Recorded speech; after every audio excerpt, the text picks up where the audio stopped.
Hello and welcome, wonderful adventurers. This is a tutorial where we're making a puzzle game similar to this. So let's get started. So if you followed along in the last tutorials, you'll now see that we have our game exported to Windows. And let's see, we ran it for the first time here. And now let's see what happens when we push pause, sound, music, and let's use this one. We'll exit, and now we'll reopen the game. And as you can hear, nothing is going on. So if we take a look in the menu, we can see that our game actually saved, right? Okay, so now we can go ahead and quit. And let's take a look at this. So if you want your game icon to be able to do this on the Windows desktop, you'll need to change some things as far as an icon goes. But first we'll need to actually make an ICO file. And how I make an ICO file is first I start out with an image that is 256 pixels by 256 pixels, and I started out with a blank image just similar to this. Well, actually it was this, and I went into a program called GIMP, and this I named the first layer here. If you open it up, I went on ahead and named the first layer 256.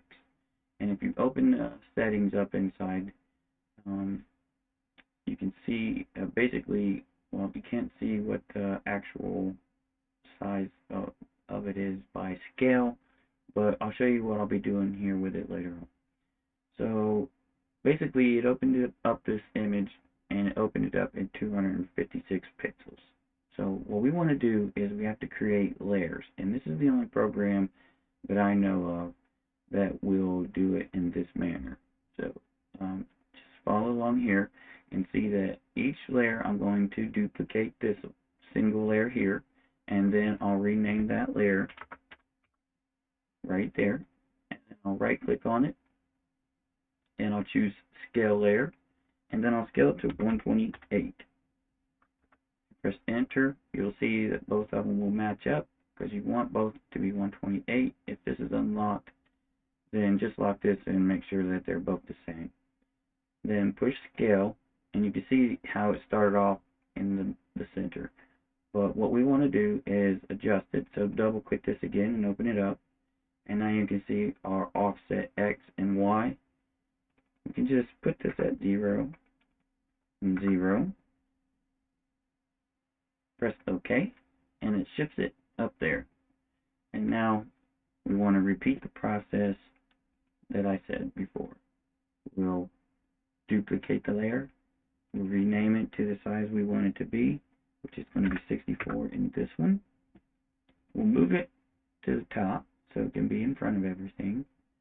And now we'll scale it. 64, press enter, and scale. Open it up. So 0, 0. And you can name the layer inside of here too if you want. You don't have to name it immediately, but for me it's easier to keep track of the layer. Duplicate layer, rename it 48 in this case, move it up to the top, scale it 48, scale, double click 0, 0, and there you have it. Just a few more times. We'll duplicate the layer, rename this to 32, move it up to the top, scale it 32,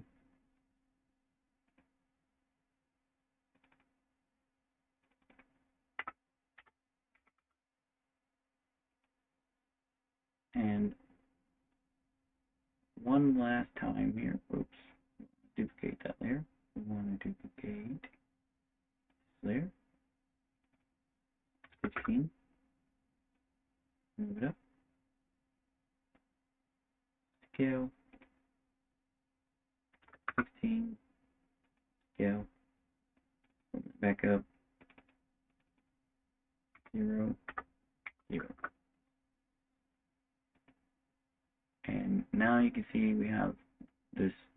little stack of sprites here for our ICO image. And then what we do next is we just export as, name it whatever you like, and make sure that you give it the end tag of PNG, or I'm sorry, ICO. Make sure you give it ICO. I won't export it because I've already done that. And then what I did was went into Godot. I have this new folder here, ICO file, and I just went into where I saved this file, and just like all the other assets of PNGs, I copied it over. And if you look here right now, you can see that it doesn't look like it shows anything inside the folder. But if you right click it and open in File Manager, you'll see that there is actually an ICO there.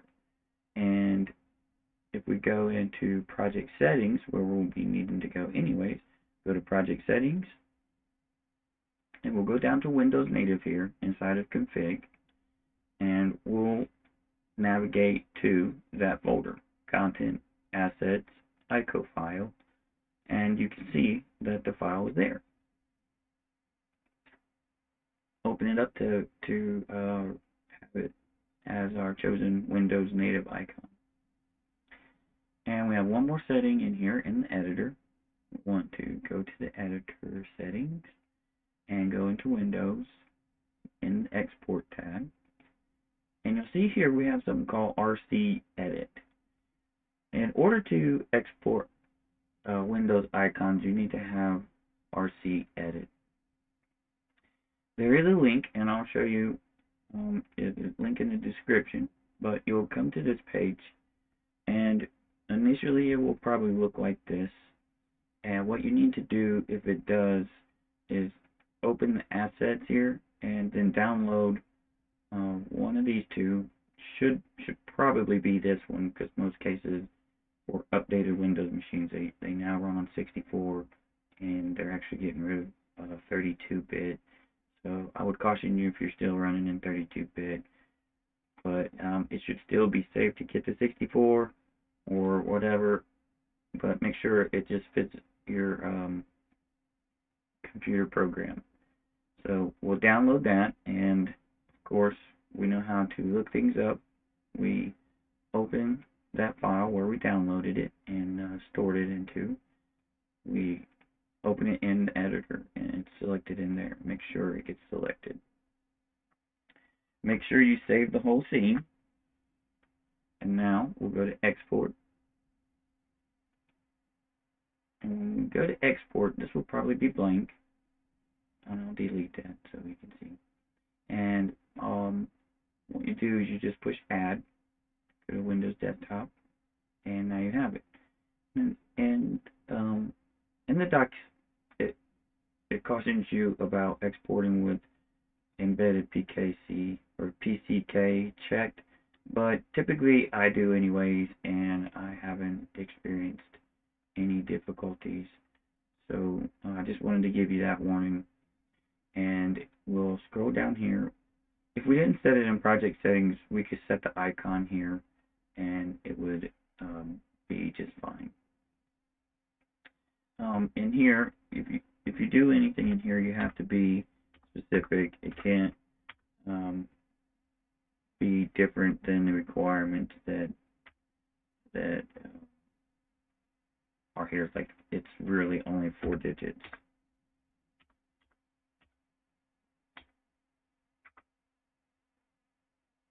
So be careful with that. And you can put basically anything in here. And my company is Field of Games Studios.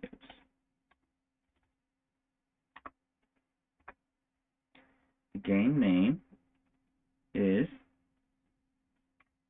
Dr. Computer Virus.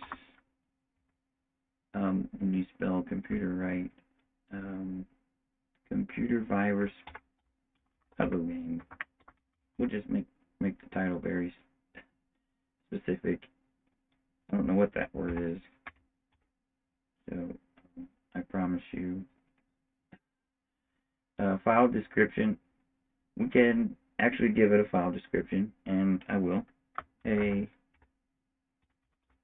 puzzle game where you help clear computer viruses. Just like that. Not exactly like you. Now let's make sure I didn't spell anything else wrong. And you can put a copyright here, I guess. I don't know how, because if you do try to put anything there, it still shows, like, oh, it says string information. So let's just try and do the copyright Fog Studios. And we'll see if that works, but I don't think it will. But we can give it a trademark as well, and let's see if this does anything. We'll just call it trademark.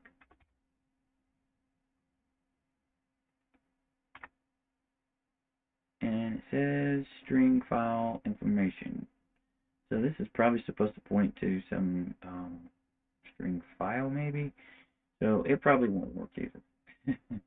So let's just try it out and see. But before we export it, go to your resource tab, come down to export resources filters to export non-resources in files and folders. We want to just type in something like dot, or I mean, sorry, asterisk dot png to make sure all of our png gets exported, comma, asterisk dot txt to make sure all of our text files get exported. And I'm gonna go one more above the limit, which I probably wouldn't need to, but I'll just say asterisk dot ICO to ensure that the ICO gets exported. Now we can go back to our options and export project. You can name your actual executable whatever you like. You don't have to give it the actual game name. You can give it whatever you want. So this one I named just without any of the extra stuff. Make sure you have export with debug off, and then just push save, and it will save it. And if you already have one there, it will attempt to overwrite it, and if that's what you want, then that's what you should do. But if you don't, then make sure you change the name of this one to something slightly different. I'm not going to export it because, as you can see, I already did. So if we right click on here and we choose properties, this little menu shows up, and we can see some things set. So let's see. It seems that some type of trademark is set for us. However, copyright didn't. But our 4.201 and 4.2.1.0 or 1 did stick, and our puzzle game stuck. And I would suspect that maybe I have to actually draw this symbol first or something like that with inside of Godot, and that might work. I don't know. So, it's not something that I've actually tried before to give it a copyright. But as you can see, the copyright actually belongs to one. Leninsky, I don't think I pronounced that correctly, but the Great One, as we know. But you can see where over here we have the same kind of puzzle description. So, and so you can see we have our icon here, and that's just because we have this window bar here. Remember, when I export to Windows, I'm actually not going to have this included in mine, but we've seen in the last video where this actually works perfectly fine. So if you wanted to keep it like that, you could. But if we look down at our toolbar, you can also see that we have an icon down here. And the teeny tiny icon here showing our puzzle game with our real puzzle game name. So that's pretty cool, guys. Thank you for watching. That was just a quick one. I just wanted to give you an update back to, just so you can see that too. And don't forget that Android one will be coming soon. And so thank you for watching.